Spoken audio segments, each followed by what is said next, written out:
The one and only Xylophoney here with Yu-Gi-Oh! Fight Club Season 3. Now you guys remember the first rule about Fight Club. Always talk about Fight Club in the comments below and with everyone you know.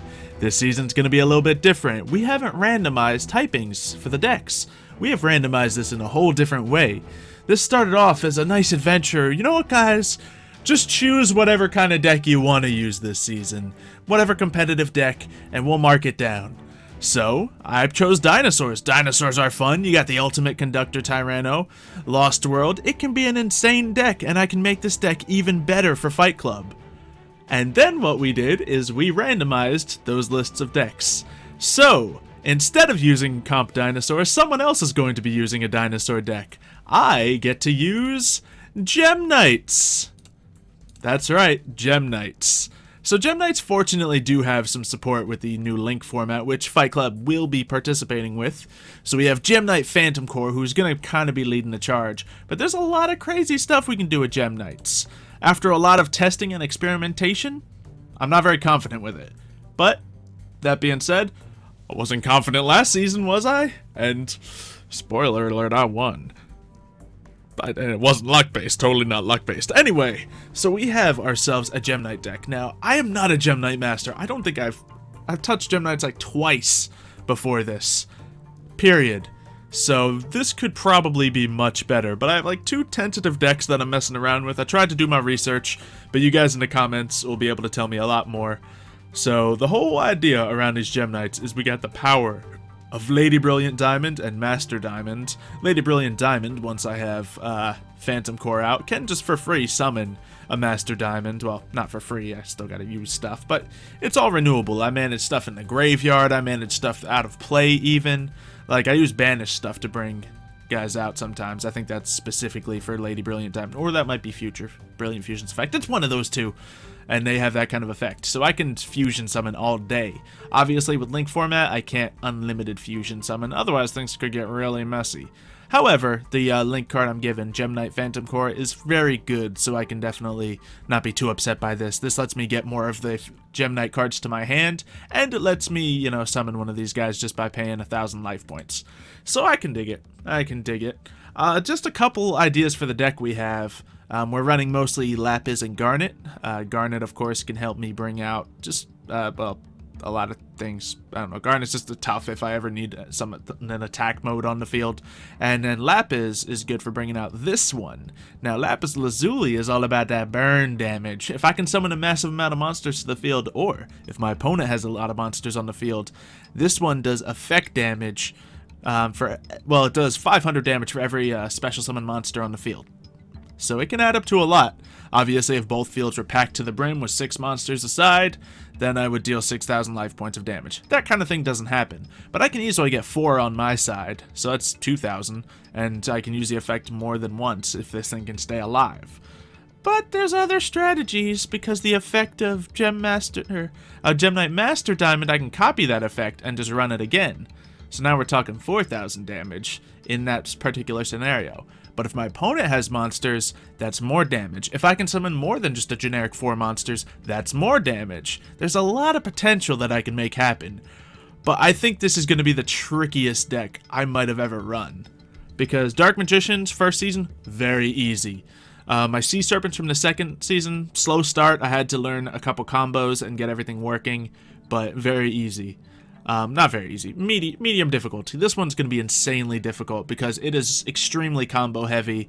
It runs on an engine that's sometimes referred to as FTK, first turn kill, and it can do it. It has the potential to win a game first turn without your opponent ever going, but I have not been able to pull it out yet. So there's two ways I'm thinking of running this deck. One is kind of what we're seeing in front of us right here, kind of balanced between that and having some other possibilities. Obviously, we just got powerful, you know, powerhouses, beat sticks, whatever you want to call them here. I got some other cards I can mix in right here just to make it all happen, and some cards that'll just support the entire thing, like Rescue Rabbits. That'll let me double up on either of these ones, so chances are I'll always be able to use it, and that'll let me get into a free Phantom Core, which lets me combo. I have Black Dragon, since these guys are all Earth type. I can freely summon Black Dragon, and he's just a bit of power. Also, when he gets destroyed, I get to bring some cards to my hand, so that's honestly the better effect of him. He's really good. I'm probably going to actually run 3 of these guys. Gem Armadillo doesn't count as a Gem Knight, but I can get a Gem Knight to my hand with him, and he just counts as an Earth monster for that particular way, or a Rock monster for some of the fusions as well. So he has his uses. Performance Trick Clown.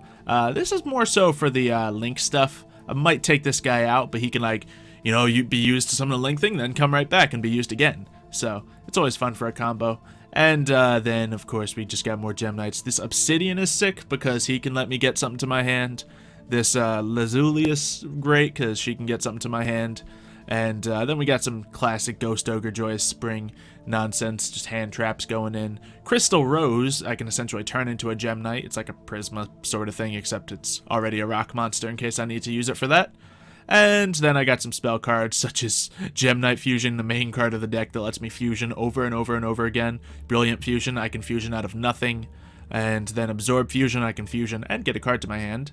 Then, you know, Regekis, Solemns, Foolish Burial to get some of these cards into the graveyard so I can work with the Black Dragon, Twin Twisters, and Unexpected Die. So if I get this and some monsters in the first turn, I can get my Link card out.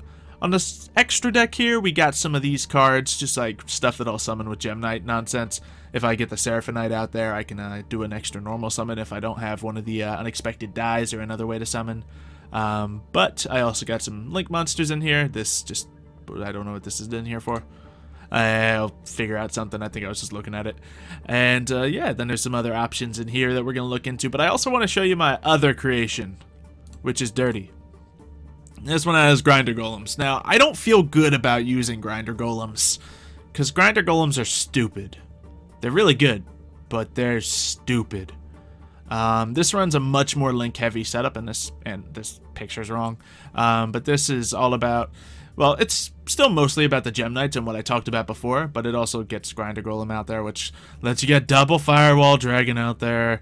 I don't have, like, Borreload Dragon or anything of just power in here. I just have Firewall Dragons to help set up for the rest of the deck. So that lets you pretty much burn through all these cards, do that, and then have a really good launching point for all of the rest of the plays.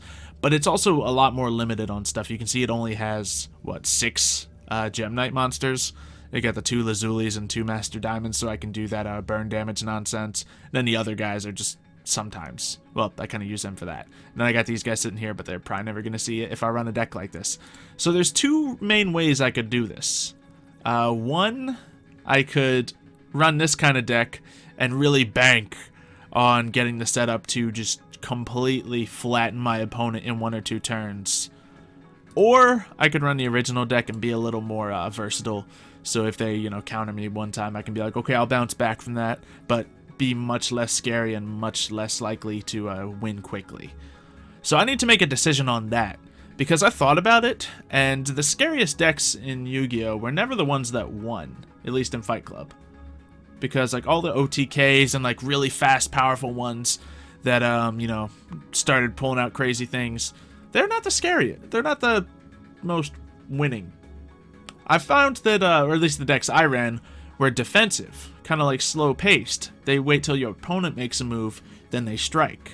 The Dark Magicians are all about getting that, you know, getting those traps set up and then wait until your opponent does something stupid. And, of course, the Atlantean deck was very reactive. So those kinds of things worked out really well for me. This would be completely opposite. This would be a very aggressive deck, especially if I run it the other way.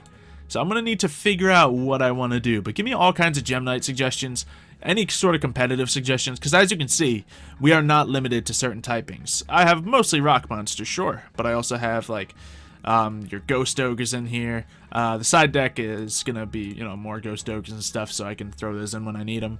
And, you know, it's just all kinds of madness. So on the screen now is what everyone else is running with this season. We have DX with the Metal Foes. We have Richie with the Dark Magicians. Darn it, taking one of my favorites. That would have been nice if I got him. Orange with Invoked. DDDs on Imno. Gem Knights for me. X-Saber for Rec. Dinosaurs that I chose went to DTM. Monarchs for Dan. Blue Eyes for Zoo. That's probably going to be pretty scary. Elemental Heroes for Boat. Go Keys on Ginger Shadow, and Trick Stars for Mario. Also probably going to be really scary. So here's the thing, there's a lot of potential threats on this list, but I think the funniest part about this season is no one knows how to use the, well, some people know, but most of us don't know how to use the other people's decks. Like, throwing the dinosaurs over to DTM, he's not going to know how to use them. I barely know how to use them. And then throwing Blue Eyes to Zoo, well, I guess he knows how to use most things. But I remember Mario was saying he doesn't know anything about Trick Stars when Trick Stars are one of like the best meta decks right now, so that could be scary. And I certainly don't know enough about Gem Knights to make this work yet, so I'm gonna have to, you know, maybe even do practice this season. I might do it. It's possible. But I do really like how it mixes things up. So drop your picks of who's gonna win. Yeah, put it in the comments now. I'll tell you in 5 seconds what I'm thinking. I'm gonna win. I'm going to win so hard, just because it's tradition that I win. Now, people are going to definitely target me. They don't want me winning another season. So, Dark Magician's certainly got potential. We've seen him do it before, even against stronger decks.